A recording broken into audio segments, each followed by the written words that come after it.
Hello, everyone, and welcome to the Vision Health Pioneers Demo Day, this time titled Health Human Tech. We have an audience here live in Berlin and a large audience online, so thank you, everyone, for joining today.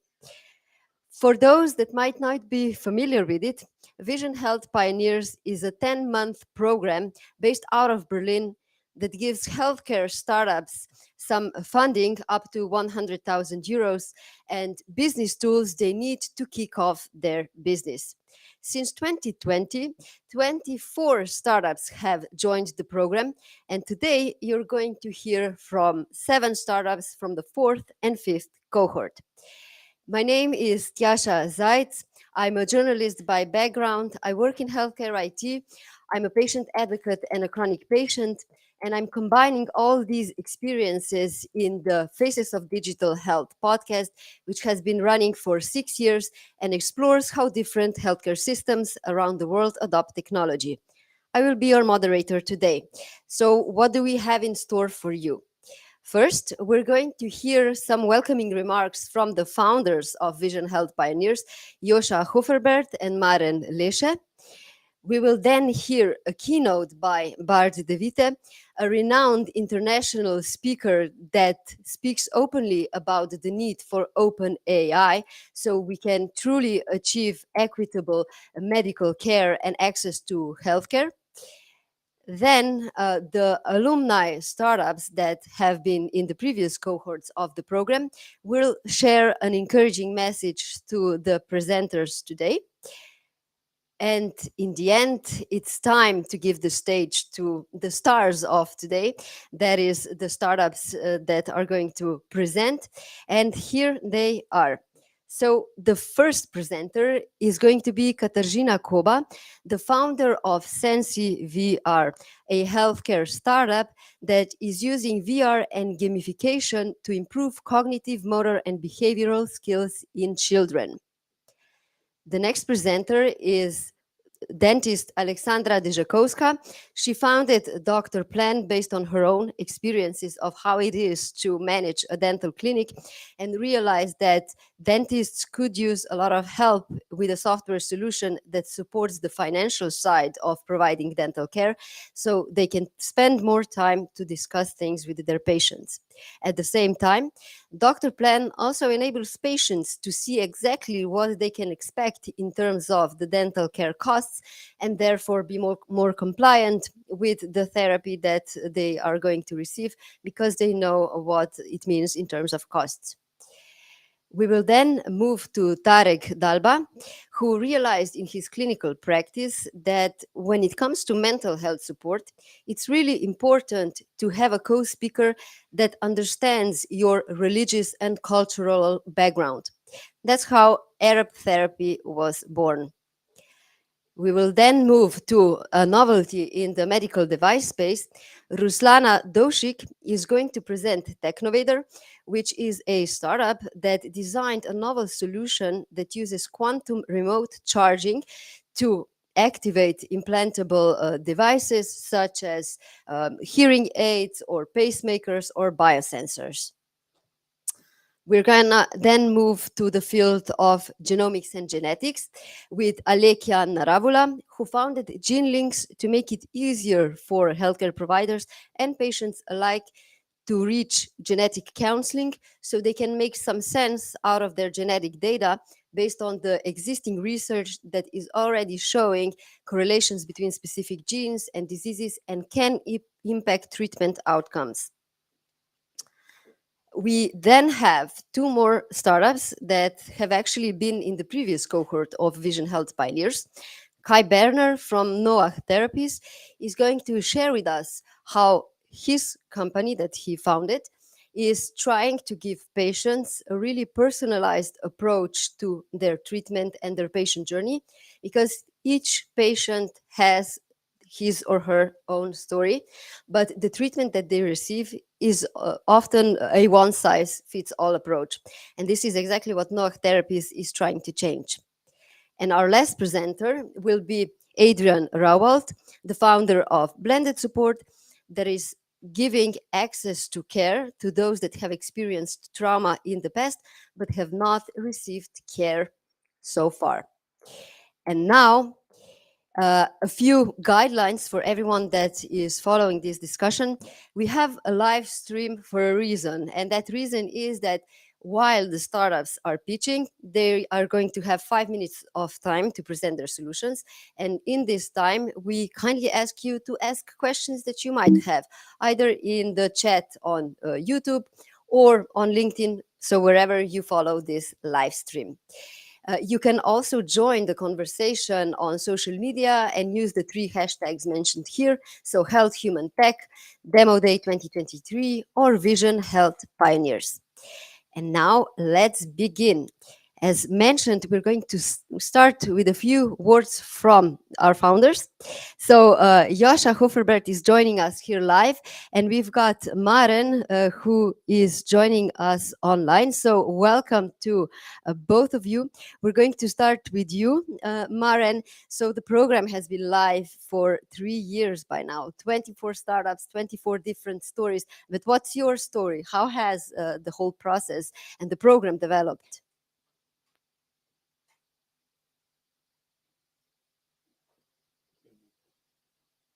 Testing on. I think now you can hear me, right? We can hear you, yes. Perfect. So thanks for moderating today's event. And everybody that dialed in is following the live stream. It's the 5th cohort we are presenting today, so it was a wild ride. We developed, Joscha Hoferbert, together with a team and partners, a concept in 2019, even before COVID hit, to provide support, entrepreneurial support to early stage companies in Berlin and an area that is much needed, healthcare. And as soon as COVID hit, which was in March 2022, when the first cohort also started from Vision Health Pioneers, we realized there's more demand than ever. And we have been blessed with 24 very interesting startups. We were able to invest 3.5 million in total in digital health in the past few years due to financial support from the European Social Fund, the Senate of Berlin, and also EU React, which is a special program that is supporting areas that have been most suffered from COVID. So it was a wild ride, but I think what's really the rewarding for everybody involved, our team on site from the incubator, but also the mentors and the partners and the coaches, are success stories. Just to highlight a few, and I hope that some of the teams that are presenting today will also be able to share some of these stories later on. So if you see Nilo Health from the first cohort, they raised more than 7 million last year in May, despite the trend, of very reluctant investment from investors. We have a company like AdvoSense that is actually presenting next week in the TechStars longevity accelerator in the US, and just finished clinical trials in Canada, and will start clinical trials in Europe. We have a company like Wavy, very active in the Netherlands and Germany, and also in the US, working on projects together with the government for veterans in the US. Unicore, you also will hear a message from the founder, successfully secured exist funding after our program. PhysiKit from cohort 3 just will announce some funding, I think, soon. So there will be some new numbers coming. And I just learned that SkinVita, one of the startups from the second cohort, won the Innovation Award in Dermatology 2023, I think just a couple of hours ago. And I think this is the reward that we also get. Everybody gets involved in the program. And I think that makes the program also something that gives us a positive feedback. Thank you, Maren. Joscha, 5 out of 7 presenters today are female founders, and data from 2020 shows that basically out of all the funding that startups have received, only 2.3% went to female founders. Diversity and inclusion are huge topics in the VC space, in the startup space. So what does the fact that you've got 5 female founders out of 7 today tell us? Are you in what kind of measures are you putting in place in the selection process? How are you including diversity and inclusion in the way you try to recruit and find startups?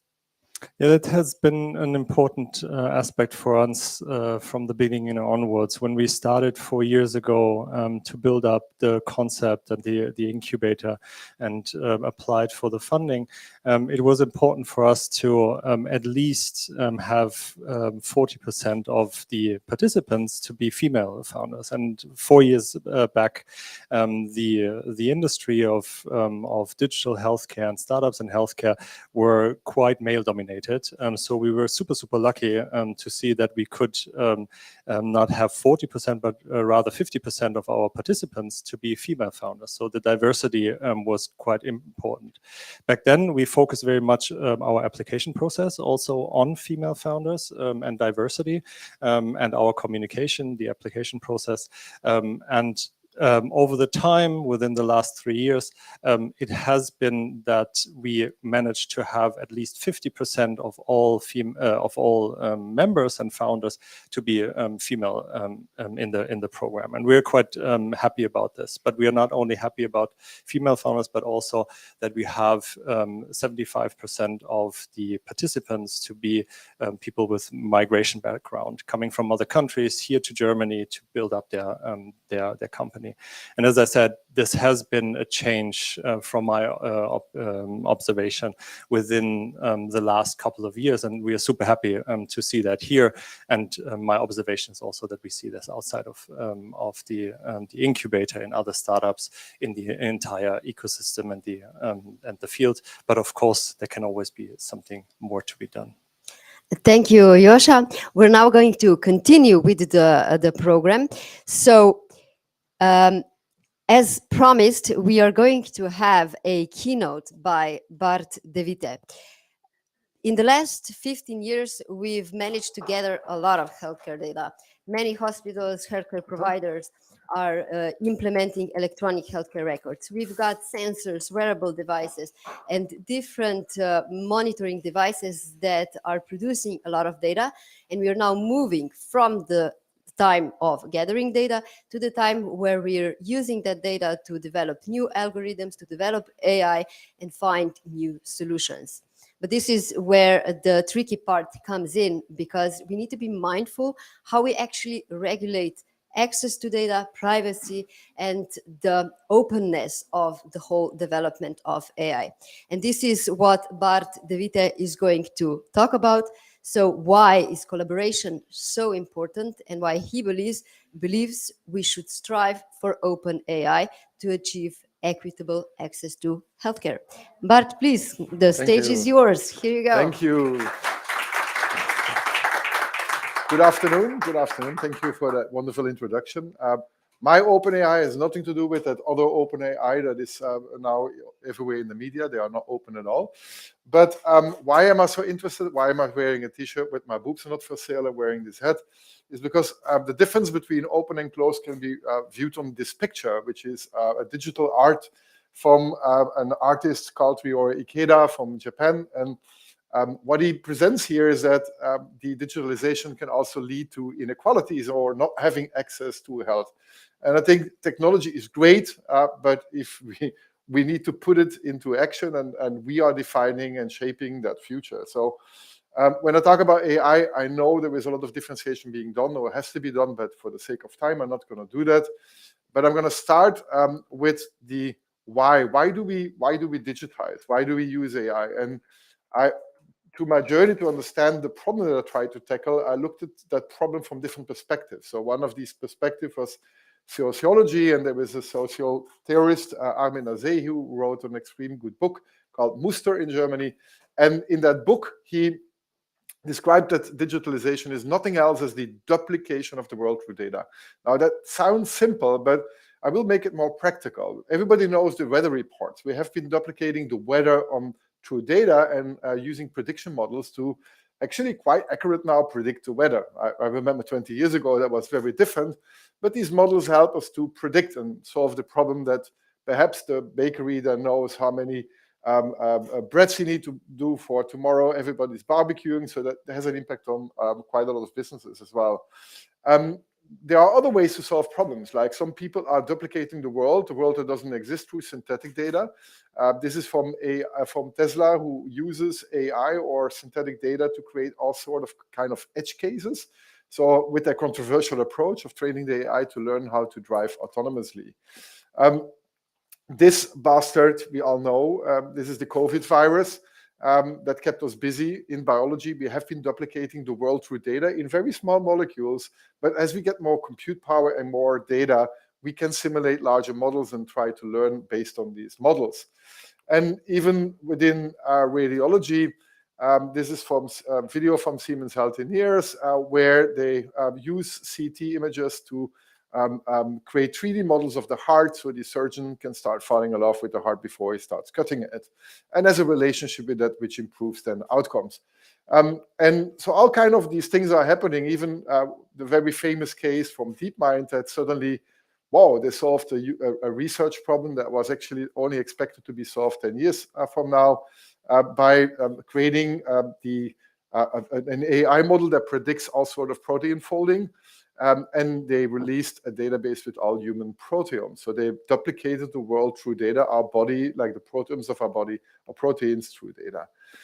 And what I didn't expect is what happened now recently is that with this whole boom of generative AI, that models, fashion models are one of the first ones being disrupted by AI, because this is Lalaland, the startup that actually works with already different brands, and they're doing this quite easily, much more cheaper. They're working with these models, and they are duplicating not one single person, because that would create an identification problem. They're using probably the images of 100,000 models to create new models. And still that one could see this as problematic, but it's not personalized in that sense. And I start so easily to talk about data and AI, but it sounds like everything's so abstract, because we always focus on solving a problem, but we are actually shaping a new world. And to give you a bit of a different feeling what data and AI can do, I found this really scary for me a scenery from a mother who wanted to solve the problem of not saying goodbye to her deceased daughter. And what they did is using all the data and the images and sound to recreate that daughter in a virtual reality onset, and it was broadcasted live on television. I'm just going to show this and try to shut up. 나는 엄마 많이 보고 싶었어. 엄마 나연이 보고 싶었어.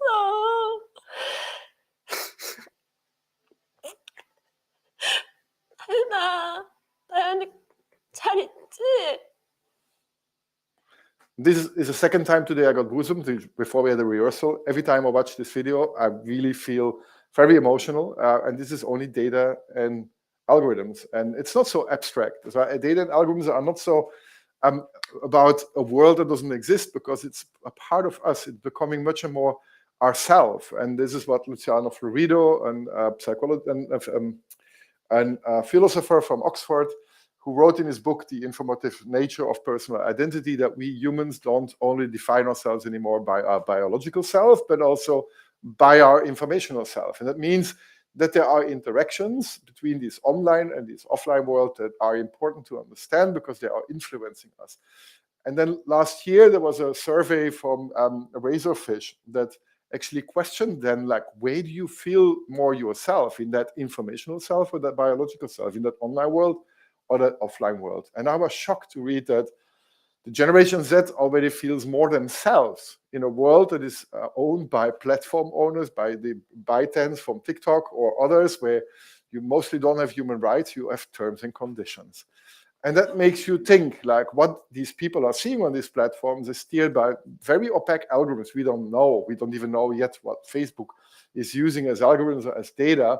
But that's the world they are feeling themselves better in. And these off and online worlds are starting to connect. We can also create new business cases, like Gucci doing something very sustainable, not making bags anymore, but selling the brand online for more money than offline. I don't know if this is a one single case. I don't believe so much in the future of that metaverse. But there was also Palmer Luckey who provoked. He was the founder of Oculus that he sold to Facebook or Meta. And he created a headset with microwaves in there. So when you lose your life in a video game, you lose your life in real time. So the biological self and the information yourself connected to a VR set. But then there are other things that we don't even think about. If Generation Z is really feeling more themselves online, and these girls in Iran looking the whole time through Instagram and seeing all videos about freedom, about female rights, about a different sort of life, and they feel more themselves in that feed, what they're looking at for hours a day, then it's no surprise that on the left side, these real-life situations where you see 14-year-old girls opposing to the police, probably be threatened by death, and having no fear at all, because this offline world is for them their virtual world, because they feel more themselves in the online world. And that raises a lot of questions. Who steers these algorithms that these girls watch these videos? Like, what is the logic behind it? And so that means that we need to really watch out, because we are giving away all our senses as AI is getting more intelligent in that sense, and can use us and abuse our Paleolithic emotions for manipulation and serving a sort of exploitation or a business model or whatever, a political model or whatever it is. So if that's not even an argument enough for making things open, I don't know, but I will continue because I think when we talk about healthcare, we need to talk about what is actually the vision. We always solve a problem. There are amazing startups in the room solving single problems, but what is the world we are creating here? Like, what is the vision we want to implement? And there's no one single vision. Like, if we duplicate, going back to Amin Azeh, duplicate the world through data, then we need to define which world are we going to duplicate. Is that, for example, the US system where access to healthcare is based on classes, where privacy is not really guaranteed, where the economy is really based on Manchester capitalism, where the market is based on growing monopolies, and where the norm is competition, and where our healthcare systems are really protected by a fundamental right, just like privacy was a fundamental right. We have a social market economy. We don't have Manchester capitalism, and we want Europe to flourish. That means we want in Bucharest, we want in Madrid, we want startups everywhere. I don't think that that vision that we need Googles in Europe is something that I propose, because we need jobs, what we need across Europe, and we need an economy across Europe, not only in a few cities in that sense. And then the main principle is solidarity.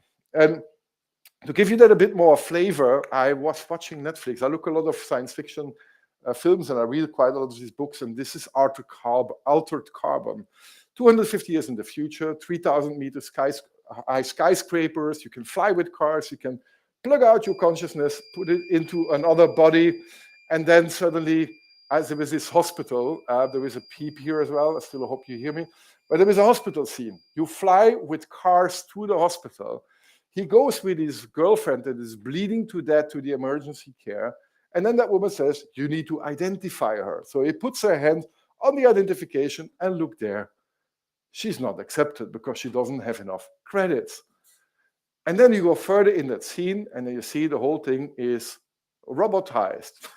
Like, you can fly a car, but you cannot get surgery to save your life. Well, I think that's because deeply embedded within the culture and the system of the US, that healthcare is being not looked at as a right, as a right that you have to get access to. And that means that if we continue to close AI and the algorithms, we can make them scarce. And although these companies all start with the sentence, we are democratizing access, but access doesn't equal democratization. Democratization is when you own it, and when the people are in joint ownership and control of these AI systems. And that, translated in medical or in technical terms, is open source. Open source, Wikipedia, all these things are common goods that we all can use without being monitored or being exploited. So now, the question that is arising now, because all these generative AIs out there, I think everybody knows what is happening, is who owns them when AI creates new things? Like, for example, this is Dorothea Saikali, and she created this beautiful dance. I'm not going to try to do this, but she published this on YouTube, and then an AI researcher took that dance and then used a model stable diffusion to mix that with an image of a crow, and then created this very beautiful new digital art. And then he won all these prizes. He didn't probably invest more than 3 days to create this. And so there was this huge dispute if you then use AI and you just, the effort is not a human effort, but it's an effort by a machine, can you then own it? Can you put a copyright on that? And I think we need to ask these questions way more. And a few weeks ago, this young girl who created this fantasy book, which was all created by ChatGPT, wrote the text, and she used and generative AI to create the images. She wanted to copyright the book. And look there, the Federal Trade Commission didn't say that, or didn't allow her to copyright. It's like machines cannot invent. Machines are not humans. And I'm so happy for that decision, although there was a huge fight ahead in that sense, because GitHub, who is then the platform for open source coding, is now being sued for $8 billion by a group of lawyers, because they used all open source code, used an AI to then create what is called Copilot. And Copilot is amazing. Like coders who use it and use Copilot, they have up to more than 50% productivity gains. And it probably will increase. That means that if a company has 100 coders, you suddenly have 200 coders virtually with Copilot. So that's a huge win. But the thing is, the new generated code, which is trained on open source licensed code, is not licensed anymore with these open source licenses. Like they can be proprietary in that sense. And that means that coders now are seeing their code being popping up in these systems and say like, hey, I didn't share to the open source community for Microsoft and GitHub to then monetize and privatize that.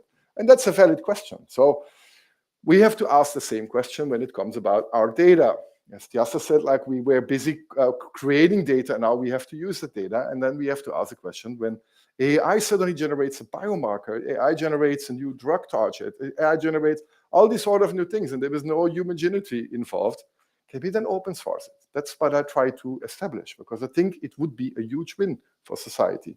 And we did this with the Human Genome Project. This guy is my favorite person in the world. He unfortunately died. We were part of it. I always felt that this was a big thing, it belonged to everybody, and we should do it together. Not everybody agreed with that, but in fact our consortium, the international consortium, felt this very strongly. It actually goes back to Jim Watson as much as anything, the philosophy behind this, the fact that it should be international, should be open, everybody should be involved. It also fitted very well with me, because I, through working with the nematode, had learned for myself how important it was to share fundamental This is John Stolzen. This is he not was like the ethicist of the Human Genome Project, and he made that the Human Genome Project became an open source project. He got quite some budget, and he got also a Nobel Prize later. And he made this man, Tony Blair, that we all know from other policies, saying this. All of us share a duty to ensure that the common property of the human genome is used freely for the common good of the whole human race. Common good freely for the whole human race. And I hear now Ursula von der Leyen telling we need $1 billion data economy in healthcare. That is such the opposite of what she's telling. And I think we need to listen, and we need to listen to history, because opening up genome sequencing put down the price of genome sequencing to now $100, but it also created $1 trillion value extraction. And it doesn't always mean when you capture things for yourself that you destroy economic opportunities. But in healthcare, we have this tendency to make things scarce, like insulin. The patent is 100 years old. The prices went up 1,200% in the US. But also health data is going up in price. If you really want to have a qualitatively health data, then you have to pay quite some money for this. So data is becoming, nobody will admit it, but data is becoming a commodity. You have startups in the US that actually sell the promise to hospitals, create passive revenue streams from your data. And we all could see that also data, in that South Korean case, is human life. So this is all based on scarcity thinking. We need to go away from this, because if we follow that narrative that data equals capital concentrations, or data accumulations will follow capital concentrations. And where are these capital concentrations? Exactly there. Apple, Microsoft, where OpenAI is, and others. So I think we need to learn how to think differently, because this technology is so promising and we can solve so many problems in healthcare. But I think we need to do this more on collaboration, openness, and we need to really create abundance and get rid of health inequalities. And we can do this. So I'm giving you a thought exercise. Imagine that you have to build an organization. I tell you, you have to do an organization with over 70,000 people, not employees, but people that collaborate in 42 countries. And you have to develop personal protective equipment.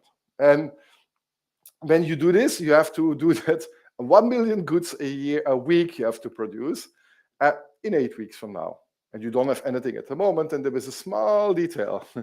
I'm not going to give you any budget. They will probably tell that I'm completely nuts. But that actually happened during COVID. We called with a few friends from Berkeley, and we posted on Facebook and on LinkedIn, hey, let's build an open source ventilator. And then out of that, a whole community was generated. And in fact, 80 days later, that community produced 1 million goods. There was a research paper out of that, how that worked. A year later, it was nearly 50 million goods in a value of nearly $300 million.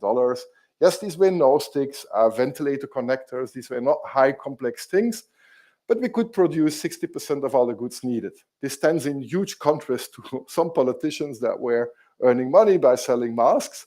So we were altruistic driven, and we could even deliver these masks much cheaper than the imported ones, the face shields, which was stunning because I didn't know that 3D printing technology was that far. And we all talk about the vaccination. Nobody knows perhaps that the speed of that vaccination was based on open source because the Chinese published the open source gene, and only a few days later, Moderna had their first candidate based on open access publication. We pulled down all the walls. Why? Because we had this joint enemy, like we were collaborating because Death Star, which was COVID, was threatening us to take our freedom away. And that's when we collaborate. Germany was unified because they were seeing friends as the enemy. The diabetic community sees their life being threatened as an enemy. So they started to collaborate, working on open innovation, creating open source closed loop medication systems that are better than what Medtronic could deliver on the market and are going to clinical trial and can be used by startups to create products. So what is the enemy? You all need to decide as startups, what is your enemy? What is not only the problem, but what is the enemy where you're going to collaborate with others? In the AI space, this is really working. Last year was the year of open AI, not open AI in terms of that fake company that is open, but open sourced AI. Because Big Science, which was a collaborative of 1,000 researchers, made Bloom, which is an open source transformer model that is as large as GPT-3, and it's publicly available. And then there was Stable Diffusion, from Germany, by the way, we can do that.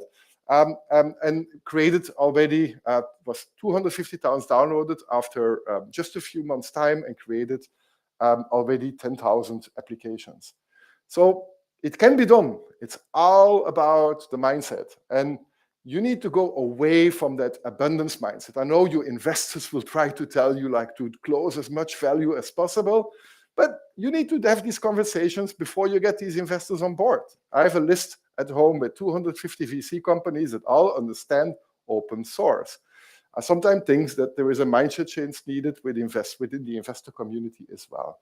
So think about this when you build your products, think about this when you go in healthcare, and think, what is the long-term effect of that what you're building today? Are you going to decrease or increase inequalities? Thank you for your attention. Thank you, Bart. Don't leave just yet. We've got a few questions from the audience. And one of them is, in your presentation, you mentioned the differences between Europe and the US in terms of data accessibility, privacy, values, etc. Mm-hmm. From that perspective, given that different cultures have different values that they base their regulation and innovation on, to which extent are we moving in the world where there's going to be huge differences in access to new therapies, new findings because of the way solutions can be developed on different markets? Yeah, I think this is a good question. Thank you for asking the question, because people have that idea that when you close things up, that you accelerate investments, and that's the only way how to drive innovation. I totally oppose this. I have a research paper that actually looked at the effect of IP in drug development, and there was no correlation between IP and the innovation level of these companies. Even with COVID, there was this, we all know, probably have it still in our body, like the mRNA therapies or others. There was an open source candidate vaccine that was developed with only $7 million in the University of Southern Texas. and was used by biotech companies in India that produced 300 million of these doses. So I believe I come from Berlin, and in Berlin we don't like walls. The life expectancy between East Berlin and West Berlin before the wall fell was 3.5 years. I think the more walls we have, and IP is a wall, the more we're going to have inequalities in health. And perhaps the US will have super advanced technologies, but if you can only give that to 1% of your population, I don't think this is the world we want to live in. We have another question and time for it.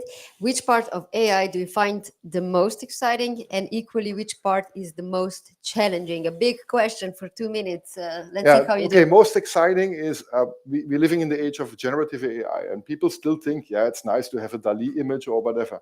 But imagine this: you in 5 years from now, when I know somebody who's working on this, you can write a text, design me a protein that does A, B, C, and it produces a sequence code that you can put into a 3D protein printer, and you make this all open source. That's what excites me, because that's going to be revolutionizing healthcare.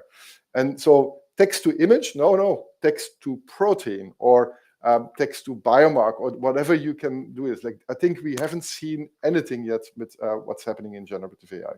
So what about the challenges? I know that you spent 20 minutes talking about that, but still. Is that we now have 100 million users all believing that some company that calls themselves open is using a single service. It reminds me of the medieval times where there was one institution that told us what the truth was, and we were buying letter of indulgences, and their secret trading data was in the Apostle Library in Vatican.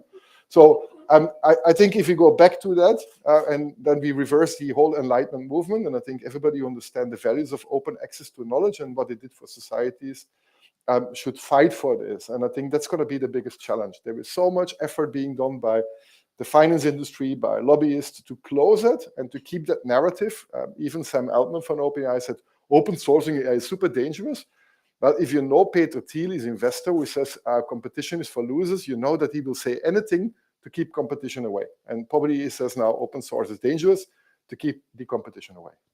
Thank you, Bart. Thank you. Thank you. Thank you. And we will continue with the program. Just before we give the stage to today's presenters, anyone who's ever been in a startup knows that starting a company is an emotional roller coaster with unpredictability ahead. So it's always interesting to see where are companies that started their journey maybe a year and two ago. So now it's time to see what some of the alumni startups from Vision Health Pioneers have to say to the upcoming 7 startups that are going to present. Let's hear the message.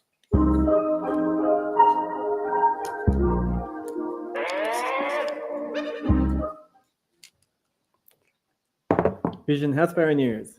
Hi, I'm Alekhya, co-founder of Unicore. We're a startup in Berlin that's developing a medical device that offers bladder support with one press of a button. Basically, what I'm inspired of is the new solution for women's health. We see many companies now offering solutions or treatments that are community-based. So it's not anymore the old-fashioned way where we go to the doctor, they're like the superheroes and they heal us. It's something that is more broader. Well-being is broader thing that we see that also with knowledge on different things, we can get our well-being better. So I think with digitalization and as people feel more secure and we have more secure solutions, we can bring more people to use these solutions. So I think femtech and solutions or treatments for women's health are really doing a great job in bringing it. And I believe that this will go into all other directions where we see that the community is a very strong part of the treatment. So good luck today, Cohort 5, and looking forward for your pitches. The healthcare field is always evolving, and in addition, there are more and more solutions that empower the patients to be more knowledgeable and help themselves. And that is great. But one party has been forgotten in the past, even though it has a huge influence and potential: the family members as caregivers. The role of caregivers will only continue to grow due to aging populations, shortage of healthcare personnel, etc. They're increasingly seen as relevant stakeholders and want to be perceived as such.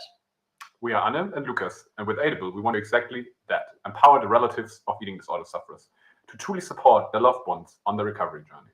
We provide them with information, concrete advice, and improve their own endangered mental health. We would love to see caregivers not only being offered a few supporting services that they need to find and pay for themselves, but having those services integrated into the healthcare system so that they get information and guidance just as the sufferer and the patient does, and that the costs will be covered by the health insurance companies. Because those health insurance companies benefit as well when the patient is effectively supported by their relatives and therefore has an improved recovery journey. Exactly. So back to today's occasion. Good luck, you guys. Wishing you all the best, and we can't wait to see your startups shaping the next in healthcare. Good luck, guys. Hi, I'm James Hugel. I'm CEO and co-founder at Breeze Medical here in Barcelona. And at Breeze, we're developing a medical device to detect and monitor chronic respiratory diseases like COPD and asthma. And we want to make it as easy as possible for both the patient and the clinician performing the test to be able to diagnose and monitor these diseases. I really think it's time for artificial intelligence. That's probably the obvious answer, but I think it's reaching a level of maturity and sophistication where it's really helping to make a difference in many aspects of healthcare and in many aspects of medical devices. We are using artificial intelligence in our device at Breeze to help interpret complex signals and simplify the results. There's many different applications, and once these regulatory boundaries are being crossed and starting to advance, I think we'll see that very soon making big impact. In terms of the near future, I think we're going to see a blurring of lines between what is a wellness company and what is maybe a traditional healthcare or medtech company. We started to see this already with companies like Apple producing the iWatch, which now can do ECGs and other healthcare monitoring. And I think this will increase until we have a whole spectrum of devices able to monitor and measure us throughout our daily lives. And this, I think, will lead to the then big next in healthcare, which will be the real enactment of personalized, predictive, and preventative health. Can we get to the early stage of the disease, monitor, and stop the patient get to the worst stages? And can we even go earlier than that and be able to stop the patient getting the disease in the first place by learning from their habits, and predicting their progression? So that's really, I think, where we will really revolutionize healthcare and really change what it means. So that's my tips, and I want to wish cohort 5 on this demo day best of luck with their pitching. Keep doing good and keep inspiring everyone else to do good as well. Hi, my name is Aleksandra, and I'm one of the founders of GeneLinx, a dermatology startup based in Germany. We participated in the second batch of Vision Health Pioneers, and it is our mission to improve the quality of life of patients suffering from chronic skin diseases with our digital home phototherapy system. The topic of the next demo day of Vision Health Pioneers is now near next. So here are our thoughts on this. Let's start with the now. And I think something that already arrived is the topic of telemedicine, so online doctor calls, digital prescriptions. More and more it's becoming part of our daily routines. But what is near? I think the era of artificial intelligence, which will open up new opportunities like the better detection of rare diseases or something we're really interested in, more individualized treatment plans and medication. And what will be next? Hard to predict. But I think step-by-step humans are more and more merging with technology. We see it with small things like the adoption of smartwatches, which, for instance, track our heart rate, or people who suffer from diabetes who have optimized insulin pumps, which control their insulin levels and so on. And I think this trend will continue. And I'm very curious which technologies will be there, improving our daily lives and increasing our health awareness. But I think there are a lot of great ideas who could already point a finger which direction we're going. And those ideas, we will see them at the Vision Health Pioneers demo day of this year. And I wish these teams a lot of success during the pitches, and I'm very curious to get to know all of their ideas.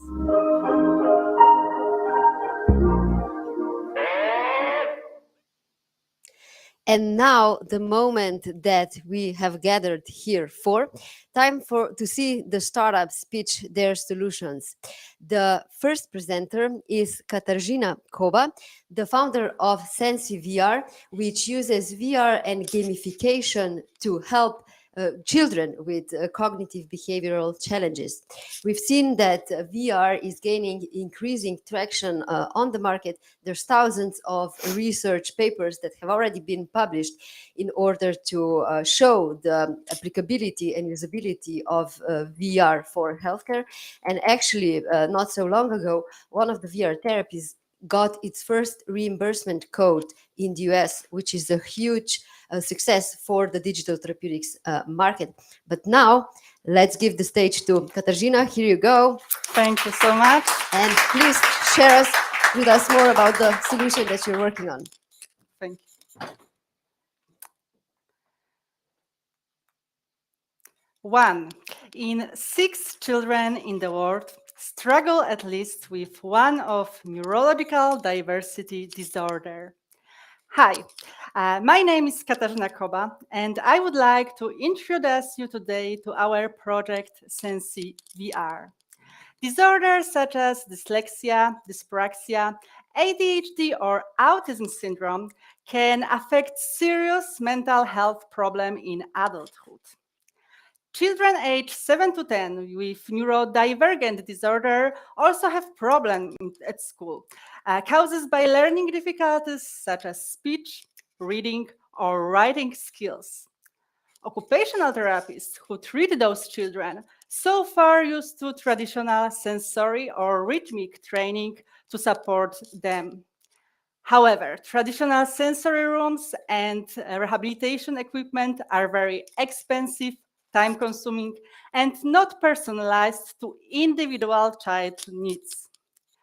So that's why SensiVR reduces therapy costs in a playful way by using virtual reality technology.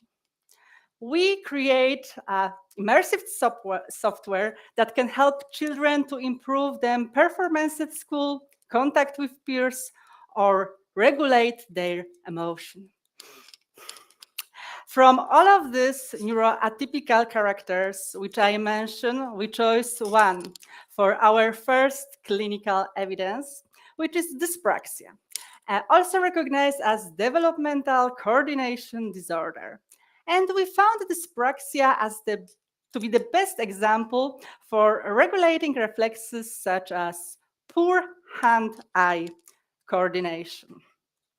The multisensory gamification approach allows us to collect biometric data by using hand tracking technology, including motor speed, motion accuracy, or muscle tension. Our prototype is inspired by traditional iris sensory integration method, and by using this hand tracking technology, we are able to motivate children to learning process through audio-visual effects.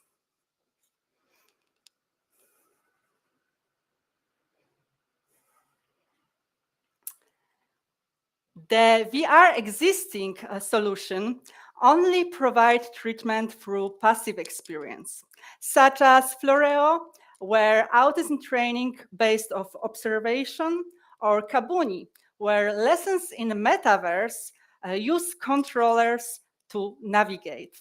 Compared to those, our solution is interactive and offer low cost and unlimited access to sensory virtual training environment. We engage all of human perception in 6 degrees of freedom. Our core team, based of myself, Katarzyna Koba, who has extensive experience in launching multisensory, immersive, and haptic creative technologies, and Jens Hellermann, who is a VR software developer, system administrator, and data security specialist. We also have amount of amazing experts, and thanks to Vision Health Pioneers Incubator program, we are currently founded in Berlin. We have planned to secure medical proof of concept R&D strategy by applying for AIT Health and Horizon Europe funding.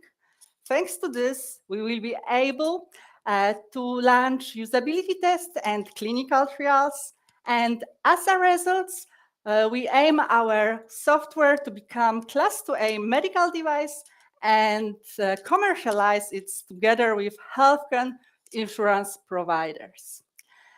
We aim to enter to the market with a B2B approach through licensing contracts And healthcare insurances then collaborate with public pediatric centers and therapists.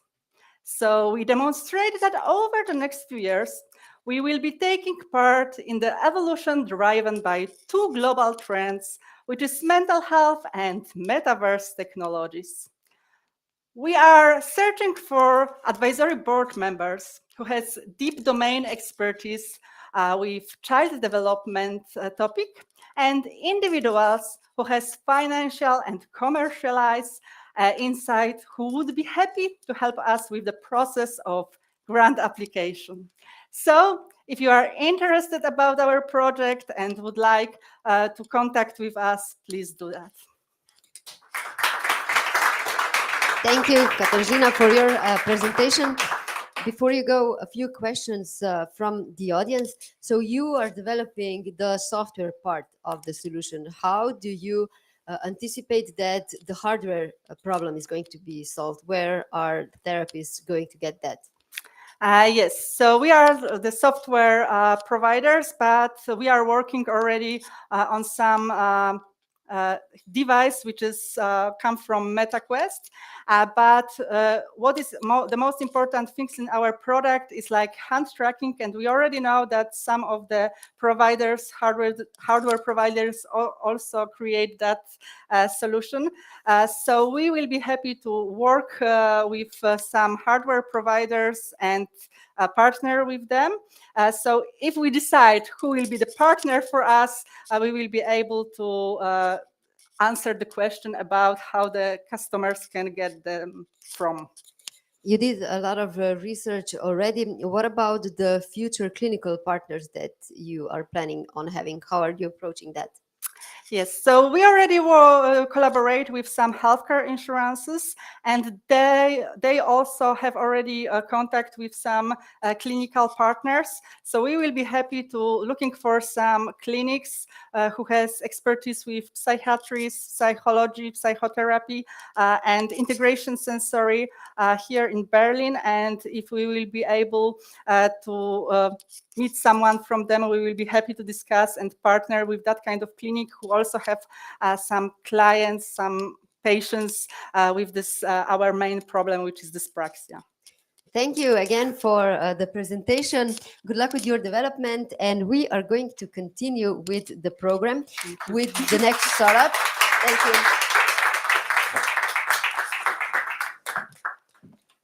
Our next startup founder, Aleksandra Deżakowska, the founder of DrPlan, designed a solution that helps dentists manage their clinics better. And she is going to share more. Come on stage, about what exactly does DrPlan do? Thank you, Jessica.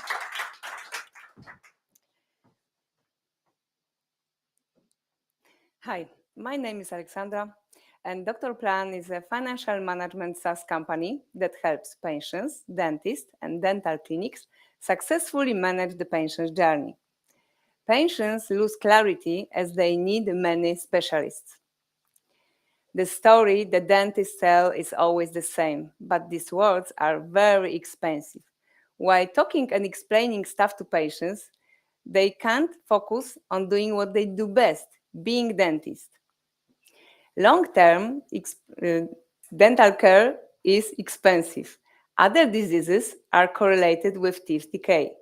Not understanding the benefits of therapy, patients often quit or give up along the way. The dental clinic owners, also dentists, are not businessmen, and they should not have to be. They want to treat patients. Using DrPlan means no more selling, no more calculating, only care. And why do I care? Because I'm a dentist too. I'm also a dental clinic owner, manager, and our team's CEO. Creating treatment plans is an everyday part of my work with patients. It is important for building trust. It makes them more willing to accept, continue, and finish long-term expensive dental treatment. Mateusz is our team's chief business developer in sales and marketing. Marek is Java developer, our CTO. Dentists no longer have to spend hours explaining the benefits of a treatment. They can acquire engaged patients faster. We are providing an easy-to-use tool that helps patients plan costs in advance, so they are prepared mentally and financially. We are creating a portal able to show dental clinic owners predictable long-term profitability according to time, cost, and salaries. Dentists lose money when unmotivated patients cancel visits at the last moment.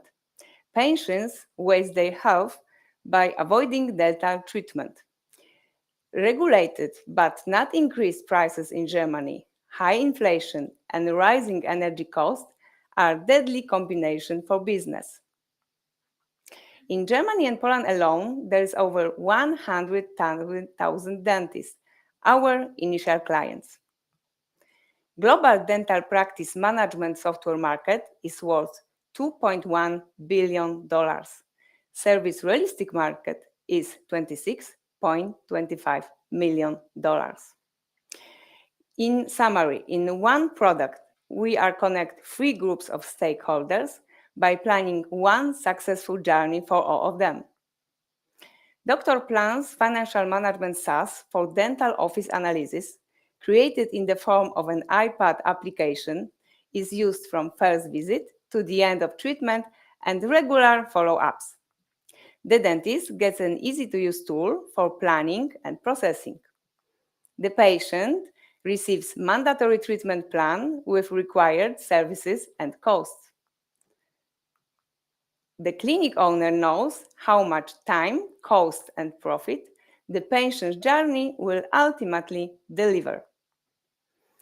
According to the researchers, 33% of the visit time is taken up by administrative time. DrPlan allows dentists to free up time and have it for treatment. Our business model is B2B SaaS with a monthly fee of €149 with a dentist limit up to 3 and unlimited number plans to create. We are the only tool on the market that addresses the core problem, the price, cost, and profitability of the treatment plan. That's why dentists like us very, very much. Our milestones develop DrPlan towards other medical specialties and other European and global markets. To bring our idea to life, of course, we need some funding. We are looking for 500K. We will use this money for further software development and launching product in Germany. We are supported by European Union and Senate of Berlin as the part of Vision Health Pioneers Incubator. Thank you for your attention and consideration.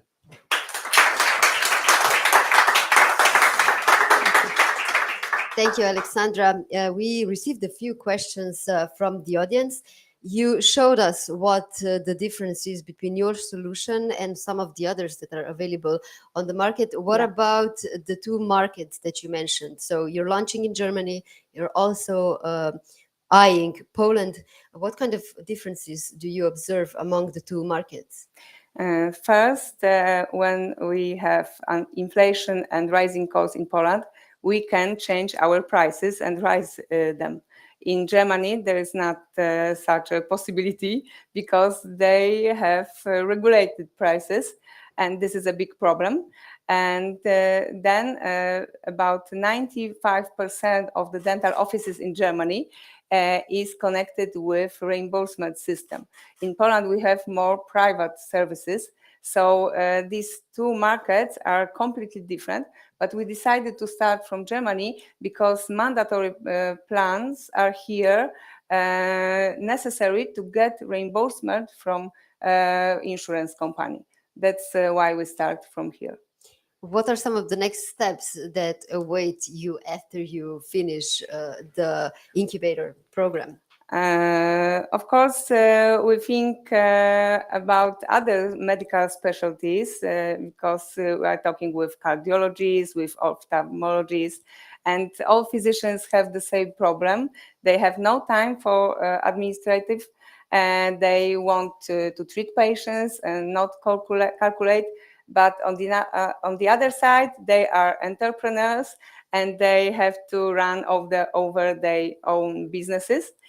So we think that the problem is much wider than only dentists. Of course, we start from dentists because dentistry is my field.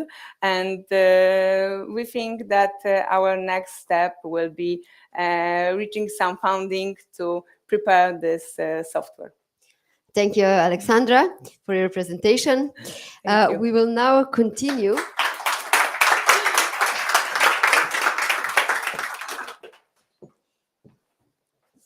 With the next startup.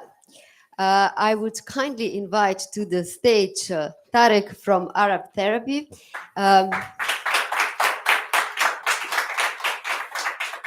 Mental health has been a huge topic in the last few years.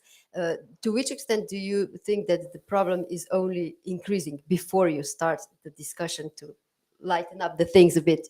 I mean, the thing is that mental health problems were already there, but the awareness on them started, and the COVID it just pushed it on a faster track, which helped us to help people who need help, basically. So yeah, that's it. Okay, awesome. Now let's hear what exactly are you solving and which segment of the market are you addressing? Yeah, okay. Here you go. Perfect. Thank you very much. Hello, everyone. My name is Tariq Dalbah, and I am founder of Arab Therapy, ex-product manager, and a psychiatrist. It all started 2 years ago, as I was working in Bremen, in a hospital there as a psychiatrist, where a lady from Syria, a patient, approached me and asked me, "Sprechen Sie Arabisch?" And I answered, "أنا بحكي عربي," which translates to, "Do you speak Arabic?" And I answered, "Yes, I do speak Arabic." At that moment, I saw happiness in her face that I will never forget in my life. I talked to this lady, and it turned out that she has been living in Germany for the past 5 years, suffering with depression and suffering more with finding a therapist who not only understands her language, but most importantly, her culture. That day, I went back home, very proud to my wife, told her about the story and how I changed the world for this lady. At least I believe this way. I didn't help but to notice that there's 20 million Arabs living in the diaspora, and 25% of them suffer from mental health issues. And they all have the same problem, finding someone who can understand them. So I turned out to solve this problem by building Arab Therapy, a smart digital solution that helps people find qualified therapists for their needs.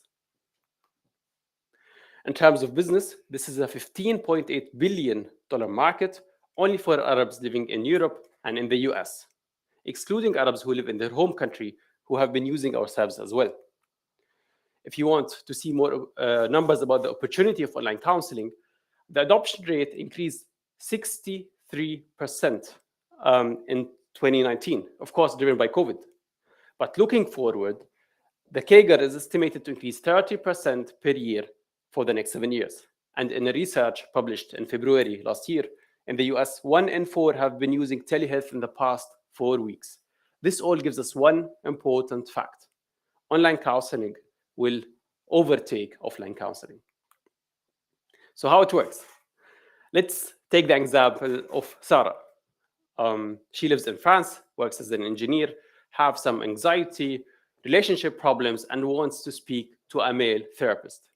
She goes to our website, she enters this information, and then our algorithm will assign her to a male therapist where she can book an appointment and take the next session.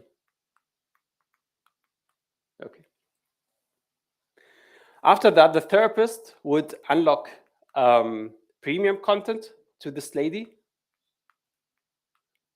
where she can continue her healing process through assessment, psychoeducational videos, and therapeutic content. Our revenue model is subscription model. Users pay $60 per week, and we keep 50 to 70% of the revenue in a revenue sharing model with the psychologists who are mainly based in the MENA region. We have been working with real paying users. We have now 300 concurrent paying users, and we have seen 20% month-over-month growth since started. Our roadmap is to build a mobile app and to sign contracts with businesses and to have 1,000 concurrent paying users. Now we are raising 500K. We want to hire a tech team to build our mobile app, to expand our B2C marketing, and to hire one salesperson to expand our B2B market.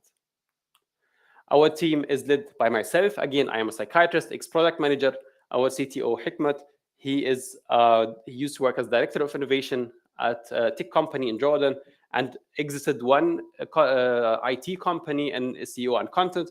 Olga is our head of B2B, and Hala is our operational manager with more than 6 years in operations and HR. Ladies and gentlemen, we are a proven model that's running, but most importantly, we are a business that changes people's lives. And we invite you to be part of it. Thank you.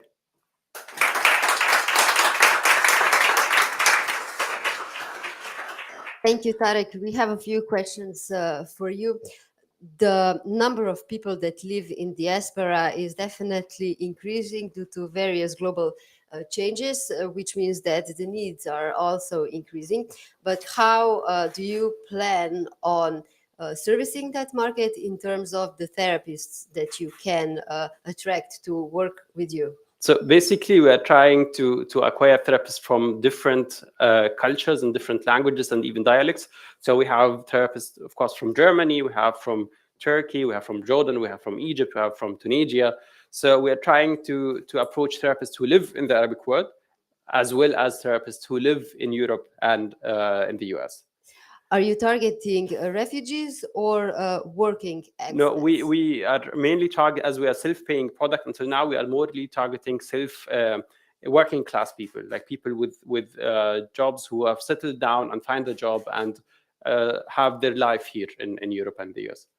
Can you maybe explain a little bit further how was the subscription model developed? How much flexibility are you planning to have there in case somebody just wants to have one therapy per month? And so basically you can just have like either weekly, monthly, or quarterly subscription, and you can cancel anytime for any reason, like without even giving a reason. So you can take a weekly subscription and then pause it for the next month, and then pause it for the next month, and then cancel it, and then come back, and then cancel it, and then come back. So the flexibility is all yours. For us, it's important that you feel well, that you feel better. And we see ourselves as people that give a service and want to help, not to benefit. And after helping, we would benefit and you would benefit. We have time for just one more question. What kind of mechanisms do you plan to have in place to make sure that the therapies that are on the platform are good? So basically, what we are doing is that we have a vetting process, the same one that's done in German hospitals, the hospitals that I've been working at. So we look at CVs, we do 2 interviews, one with the HR, one with the head of psychiatrist. Then we do some role playing and some trainings, and then after that, when they sign, before they take any session, we do one role playing to see how they are going to attract. And after they take the sessions, we do supervisions, we do continuous training. So our hiring does not end when the contract is signed. Our hiring process or vetting process continues even 1 year after the contract is signed with a therapist. Thank you, Tariq. Thank you very much.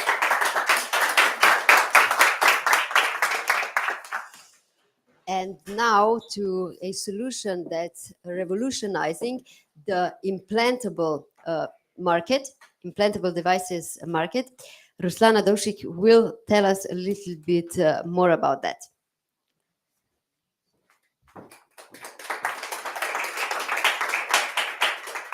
Good afternoon, ladies and gentlemen. My name is Ruslana, and I'm CEO and co-founder of TechNovator Health. Actually, we invented an absolutely new method of energy transfer based on energy quantization, a principle first put forward by Max Planck in 1901. And Max Planck postulated that energy was quantized and could be emitted or absorbed by a small unit of energy known as quantum. And we actually mastered such a principle, and we are going to create first remotely quantum charging solution for active implants. What is the value of the healthy human heart?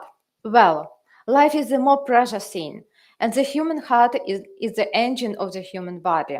Unfortunately, some of us faced with irregular heartbeat, and heart diseases are taking more than 17 million lives each year. And 72 million people suffer from the heart disease. To solve the problem, doctors surgically install cardiac pacemaker. And the market of active implantable devices is really huge and counts more than 27 billion euro. And even expected it grows 42 billion by 2027. Did you know that people need to go through the repeated surgeries every 5 to 7 years, depending on battery? And it's necessary to replace the whole implant from human heart. And did you know that still have the limitation to do real-time monitoring of the health statement and the statement of the device? Currently, people can do such full diagnostic only once per 6 months. And we are going to solve all these problems. So, who drives this market? Many companies work on the different technologies: ultrasound, microwave, magnetic resonance, piezoelectricity, solar cell are placed onto the skin. And actually, currently, no solution on the market that can charge active implantable devices safely and remotely inside of human body. And why our technology is better? Because TechNovator technology operates outside of electromagnetic fields, does not generate heat and emission, and able to charge active implantable devices inside of human body. What will be the next-gen cardiac pacemaker with our technology? We can make it smaller and we can make it rechargeable. And people will have the opportunity to avoid repeated surgeries, and also they will have the possibility just to recharge their devices. They will have also the opportunity to do real-time monitoring of the health statement and statement of the device. We have safe technology, but definitely we will need to prove it on human. And also we will use our secure data exchange protocol to ensure communication between patients and doctors. Just imagine if people use different implantable devices such as cardiac pacemaker, brain pacemaker, insulin pump with our installed receiving element and electronic model. And it will possible to transfer data from implantable devices to our charging base and from our charging base to the medical center. And doctor will have the opportunity to react immediately on the health statement of the patients, especially if they use the artificial intelligence system and provide prescription to the patient. And our business model based on selling license of the technology. And we are going to create some new IP. We already start negotiation with big companies such as Biotronic, Boston Scientific, Medtronic. And also we are planning to collaborate with another companies in the future. Currently, we are raising €5 million to launch the first product in healthcare industry. Our team has really strong business, technical, and science expertise. Founders know each other even more than 20 years. We already deserve trust from well-known companies, and we are ready to transform healthcare industry. Our project supported by Vision Health Pioneer Incubator, European Union, Berlin Senate, ESF, and actually we do believe that our quantum technology will become a new standard of wireless charging. If you are interested in our project, please join us in our exciting journey. Thank you for your attention. Thank you, Ruslana. It definitely sounds like a huge change on the implantable device market. Can you maybe elaborate a little bit further? To which extent has this been tested already? Yes, actually, we already developed technology and we successfully passed its safety test. We also proved the technology in consumer electronics market. We already have working prototype and we are planning to reach consumer electronics companies with the first solution. But definitely for the active implantable devices, it's necessary to do some other things, to make smaller prototype and also to organize such a consortium to prove the technology firstly on animals and after that on human. Where do you anticipate perhaps most pushback, from the medical community? It can take up to 20 years from a novelty like this to become a standard in clinical practice. So what's your anticipation and plan there? Actually, we are planning to do it during 6 years. We are really oriented to such fast journey. We already have potential partners who will support us with preparation to the certification. Also, we are in process of collaboration with medical university to organize trials on animals. And additionally, we currently also consider such partner for the clinical trials. So you seem like you've got everything figured out. What's the first next thing that you are going to do after the program? After the program, definitely we will raise some funding to organize all such tasks that we have. And there will be the first solution that we are going to go to the healthcare industry, cardiac pacemaker. And we are planning to attract such B2B partners. If it will be difficult to do, we will go to the market with our own device. Thank you. Thank you. That's all the questions that we have for you. So now the next speaker is going to talk about the role of genomics and how we could increase access to information regarding how genes can impact our treatment. I would like to welcome to the stage Alekhya, the founder of GeneLinx, to share with us how genetic counseling should become more widely available. Please. Thank you, Tiasha. Hi, everyone. Thank you for being here. My name is Alekhya, and I'm the founder and CEO of GeneLinx. I'm also a genetic counselor, and I'm here to talk today and tell you a little bit about how we are going to increase access to genomics in the coming future. So let's start off by talking about the future of healthcare. We are all well aware that our current system of reactive medicine is broken, and we should be moving towards a more proactive, preventive, and predictive form of medicine. And at the core of this type of medicine is genomics. We are already at a point with genomic testing where we can truly change healthcare for everyone. There are clinical genetic tests for every stage of life, right? From choosing what test you want for getting the proper cancer therapy, all the way to making reproductive decisions. And however, these are not being utilized the way they should be.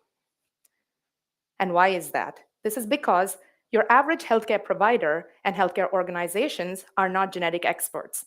This field did not exist probably when they trained, which means that they also lack the knowledge to interpret this or understand which is the best test for their patients. So they're not really future ready. And the other big thing is that the goal should be to implement this at a population level. And we are not at a point of digitization where this can be done at that population level. So these are all missed opportunities and also loss of revenue for these organizations. So right now, this is how a journey for a genetic diagnosis looks like, right from having misdiagnoses all the way to like even death before diagnosis, because it just takes so long before someone thinks of ordering a genetic test or referring them out to genetics. So this is what we want to change with GeneLinx. What it is a genetics care service delivery platform. So we are not a genetic testing laboratory, but we want to provide the expertise that comes before and after within these areas of education for both the patients and the providers, risk assessment, test selection, and also acting on that information that comes from that genetic test.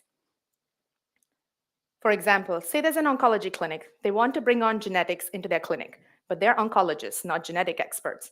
So they have to figure out who to hire, which lab to partner with, what is the technology, which is the panel they have to order for this patient, and which patients should get the testing. So we can take away all of that hassle. And what we can do is provide them with our platform where then they incorporate it into their clinic. So every patient who comes in can have a risk assessment automatically through that platform. They can immediately see which patients qualify based on local guidelines, offer them testing with our partner who's a laboratory, and then using the results that they get back, implement a personalized plan for that patient.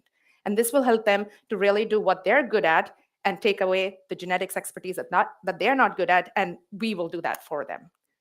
So these are all the different tools that we plan on building within the platform. But for the beginning, our MVP will be teleconsultations with genetic experts. And that's where we are starting. And we're already in talks to implement some pilots, especially with some pharma and contract research organizations and some genetic testing labs. And they are willing to pay an average price per session of about 200 euros for a 60-minute session. Our first target markets are UK and Ireland, just because there's more awareness there and a willingness to pay, and their current healthcare system is a bit broken. So there's a long waiting list for getting genetic appointments. And we also want to start with oncology and reproductive health, again, because there's more awareness due to celebrities talking about cancer testing and also people undergoing a lot of reproductive genetic tests.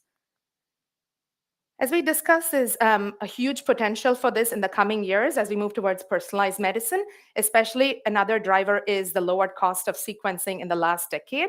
And one other thing is the rise of gene therapies, which are approved.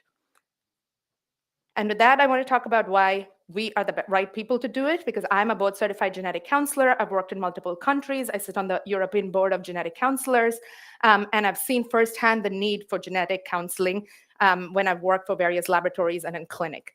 And with Jordana, who's been instrumental in setting up our MVP, she has a lot of experience in developing good patient experiences in her research. Right now, we are at the point where we are setting up our MVP. We launched our website, and we are in discussion with B2B partners. We had originally started at VHP in September, and we incorporated in Berlin earlier this year. So where we are going towards is that, as I mentioned, we are looking for partners for running these pilots. So if you know of any organizations interested in incorporating genomics, please do send them our way. And we're also looking for a tech co-founder who has experience in building healthcare platforms so we can get this platform really up and running, even with all the other tools. And lastly, we'll also be raising funding at the end of this year. And with that, I would like to thank everyone who's here and also all of our supporters and sponsors and all the various coaches, mentors, and friends and family who've made this possible. Thank you very much. Thank you, Alekhya. I think you presented nicely how there's a discrepancy between the knowledge that actually exists out there on where we already know what genetics can do for an individual patient and the actual experts that have the knowledge to interpret that. So given this lack of experts, how do you plan on finding counselors that would work with you? So I think right now there are genetic counselors in certain countries, which is also one of the reasons why we are planning to start in the UK and Ireland, because the profession has existed longer. So genetic counselors are not physicians, but they are master's trained clinical experts as well. And it's like a support allied health profession. And that's why we're starting in the UK, where there are a lot of genetic counselors and a lot of them work within the NHS. But the other advantage is that we are opening up other forms of employment for them. And one other group of people are counselors that are retiring because they take all that knowledge off with them and they have 30 years of experience and they're lost to the workforce. So the way that we work with freelancers, this will also allow them to kind of come back into the workforce. So that's one of the ways we plan to find more of them. You mentioned several specialties that you already identified as the potential to address. How are you planning to, find the specialists for each one of these?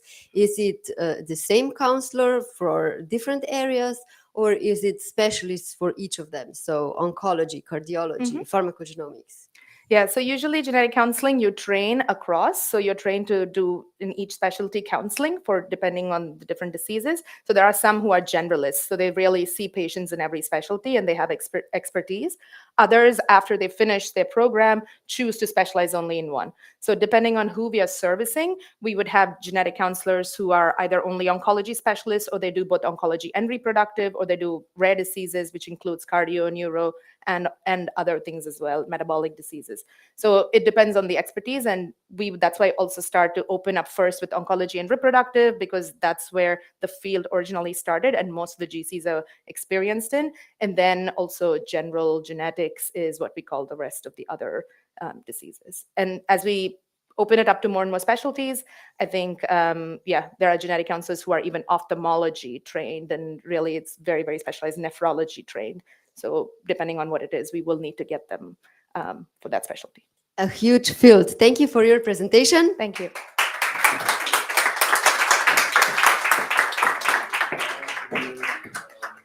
We just have 2 more startups to go, 2 more presenters. Our next one is Kai Berner, the founder of Noah Therapies, which already participated in the 4th cohort of Vision Health Pioneers. Come on stage, Kai. Thank you. So every doctor will tell you that when you see one patient, you see one patient, and that's it. But medicine wouldn't be scalable if we didn't, to a degree, approach it with a one-size-fits-all approach. So please tell us more about how you see that this could be changed. Thank you. Hi, I'm Kai. I'm a medical doctor by background. I have done cancer care. And I'm part of Noah Therapies. And I wanted to start a bit differently today. I want to ask a question. What is missing in the digital health market? I don't want you to get lost in the complex structures, and I don't want to talk about it. Also not about the problems of go-to-market strategy or engagement of existing solutions. I want to draw the attention to an innovation gap. The innovation gap is where doctor and patients meet, the management of a patient journey. And this is where Noah Therapies comes into play. And I want to explain this in more detail. I brought you the patient journey of a breast cancer patient, which can take over 10 years today.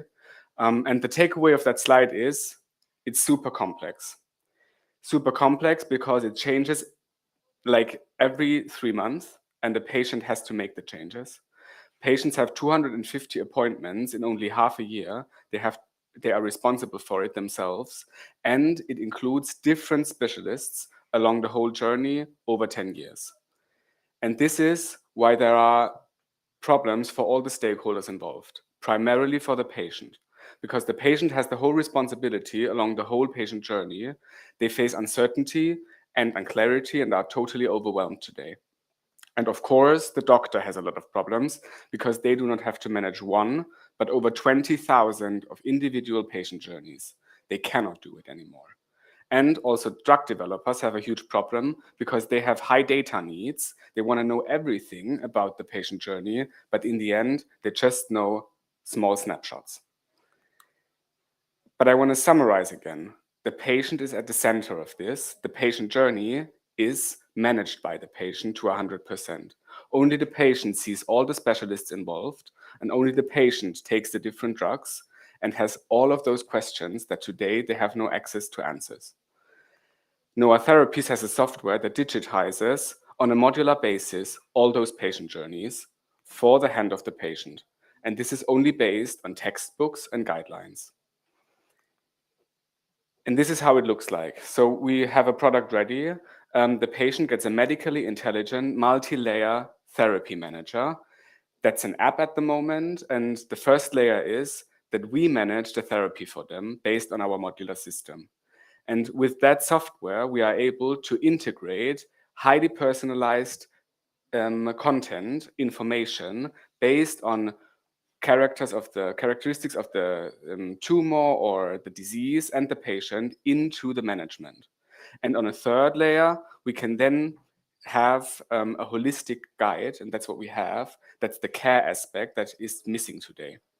And the fourth layer, which is very important because we track all the data to make the experience of the patient better and better step by step. So we track clinical and lifestyle data, which gives us the opportunity to have value for all stakeholders involved. Primarily the patient himself or herself. They get certainty on each step along the way. For the doctors, we simply save time with repetitive tasks they have. And for drug developers, we have the data they are looking for and that are actually unprecedented. And we see traction across all those stakeholders. So we talk to all of them. We have over 100 patients using the app. We have several clinics, even more than 7, that are coming onto our system. And we have R&D clients who are very interested in the longitudinal data we have. And there is one learning I want to share. For B2B and clinics, the most important thing is that we solve the patient problem, because only if the patient uses the system and is happy, all the rest of the stakeholders have value. And this is why we have a clear go-to-market strategy. We tackle the patient first. We solve a patient problem and monetize via B2C and tackle the B2B problem in a second step. And this is how we are very unique in the market. There is actually no one in the market today who has the technology and the software that we have. We have one comparable competitor in the US, Jasper. They are service-based, but also tackle the patient journey, and they just raised 25 million in 2022 in a Series A round. Finally, the most important slide of the presentation is our growing team. We have data and science professionals, medical and health professionals, and also commercial professionals that help us along the way. And if you want to be part of it and want to know more, please feel free to reach out. Thank you.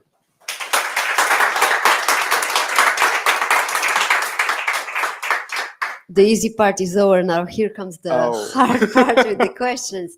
So you mentioned that basically you are building a solution that is really tailor-made for patients. It's making the patient experience as seamless as possible.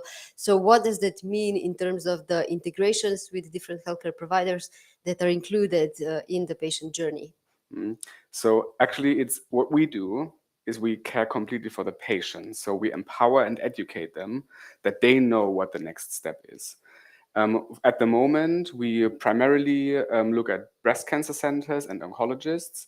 And based on their standards, we send the patient to the different providers. But at the moment, what we do is primarily empowerment and education, that they know where to go and when to go, always a little bit ahead.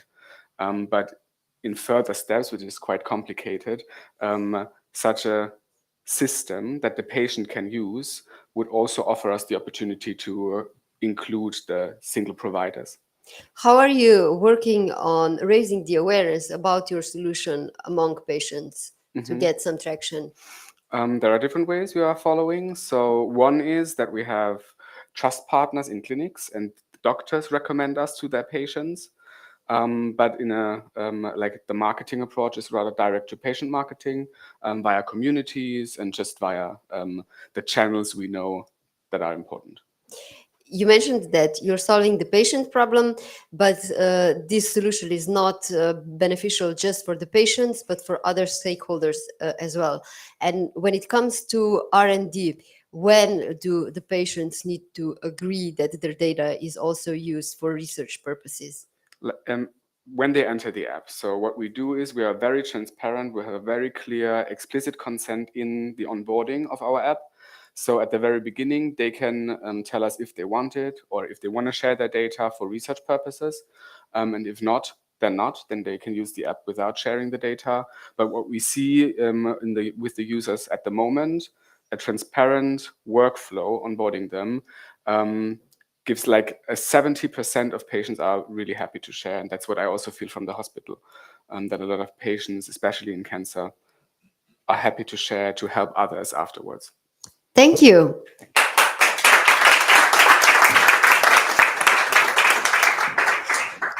And now it's time for our last pitch. We are going to go back into mental health, more specifically a solution for the treatment of trauma, which is going to be presented by Adrian Rauwald, the founder of Blended Support. Thank you very much. Hi, everyone. My name is Adrian. I'm a clinical psychologist, and at Blended Support, our mission is to break the trauma cycle before it starts rolling. I don't want to scare you, but most of us will encounter events in life that exceed our ability to cope with. That can be a car accident, the sudden loss of a loved one, interpersonal violence, and many, many more examples. Round about 1 in 3 people who encounter these kinds of events will develop long-term psychological consequences, which can manifest in symptoms such as depression, sleep disturbances, or loss of control. These people are in need, and our healthcare system is not equipped to deal with those. There is a lack of specialists, so that leads to long waiting time. That is one big problem. But maybe even worse, trauma is associated with shame, guilt, stigma. People tend to isolate themselves, which typically worsens their symptoms. So trauma can be prevented, and leading psychological association stresses the importance of supporting those people as quickly as possible. And this is exactly where our solution comes into play. It is a digital app that is based on the principles of emergency psychology and aims at regulating people in a way that is immediately accessible, cost efficient, and can reach a large amount of people. So that is our digital companion. It incorporates a whole self-help library with grounding exercises, muscle relaxation techniques, psychoeducation, and many more stuff to calm down immediately. We can even monitor the progress of our users and detect potential red flags, which is very important because some people need more than a breathing exercise. So our goal is to identify those people and provide them an easy access to healthcare professionals over our platform. And what really will set our solution apart will be the AI generating user journey. So sensitive to the user's input, it will guide patients through our net of interventions based on their very unique needs. When we are looking at the landscape of competitors, we see that we actually differ in 2 regards. So most competitors actually focus on general mental health issues and diagnoses such as depression or anxiety. When it comes to the field of trauma, it's actually getting quite scarce. In the field of prevention of trauma, blended support is the only actor. And I want to stress the importance of prevention here, because once chronified, trauma will become a problem, both for organizations and companies due to large amount of sick leaves, but also for the healthcare system in general. And here we want to help those actors, reducing the cost associated with trauma treatment. We are addressing in particular accident insurances and health insurances. It is a very prominent market for us with over 2 million use cases each year. And we know that it takes time to get there. We need to be a medical product. So we do have a strategy, market entry strategy, which is more low barrier. We are actually targeting the other people on the scene, the first aid helpers. They are the risk groups of developing trauma. We don't need to be a CE certified for that market. And we are already in promising corporations or the corporations are in pipeline for that, yes. So speaking of traction, we started the Vision Health Pioneers Incubator already with a running prototype that was evaluated by the University of Darmstadt. Based on that insights, we have developed our app-based MVP, which is now launched and tested in 3 professional pilots, providing us very valuable insights and an idea whether our solution actually meet the needs of the market.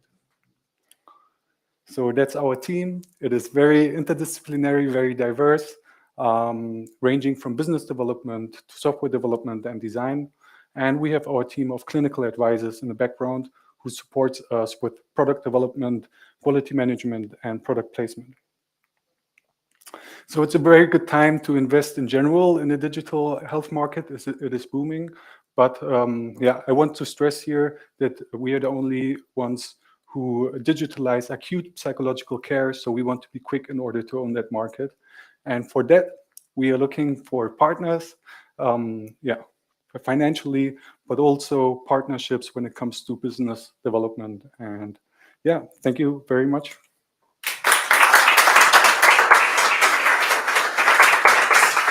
A few questions. Adrian, you mentioned that for the first group that you are addressing, so frontline workers, yes, you don't have to have the CE mark. Why is that?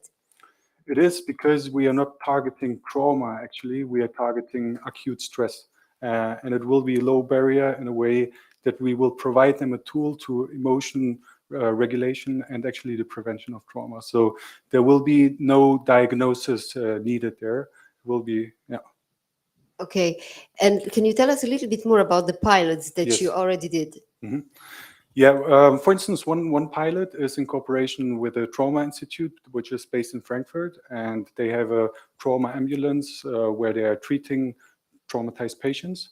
And there we will implement our solutions as a form of blended therapy to see and evaluate the effectiveness. And in that, we are already in a partnership with the university, which helps us in a study design, because that is very important for us.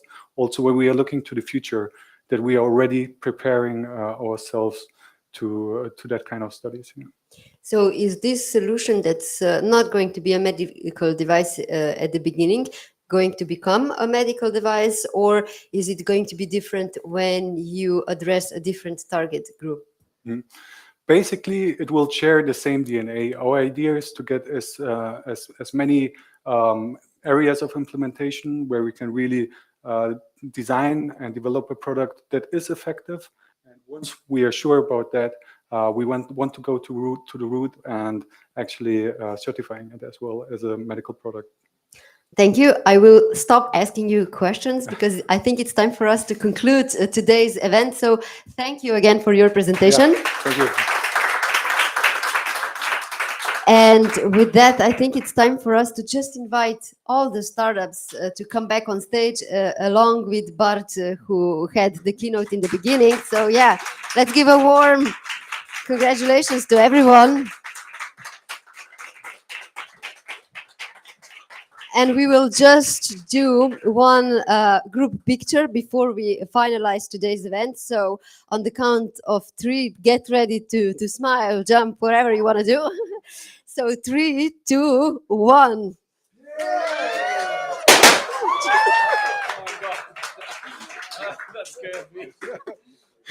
Okay, I think we're going to need a little bit of blended support right now. Thank you everyone who joined the event online, and with that we are finishing today's event. Find the links to Vision Health Pioneers on the screen, and get in touch if you are interested in learning more about any of the startups. Thank you for joining us.